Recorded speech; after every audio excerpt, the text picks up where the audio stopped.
Căldură mare în Valencia. Ca să o combateți, o recomandare specific valenciană, Café del Tiempo se numește. Cafea, solo, gheață și lămâie. Se aduc separat și se servesc împreună. Să vedem.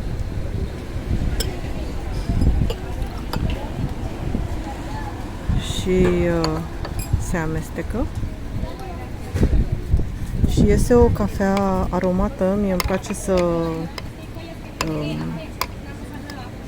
să pistosesc și lămâia înăuntru, ca să dea puțin gust. Sunt iubitoare de cafea fără arome și fără gusturi, dar Café del Tiempo nu știu de ce mi se pare că merge foarte bine pe vreme călduroasă. Așa că vă recomand Café del Tiempo când sunteți în Valencia.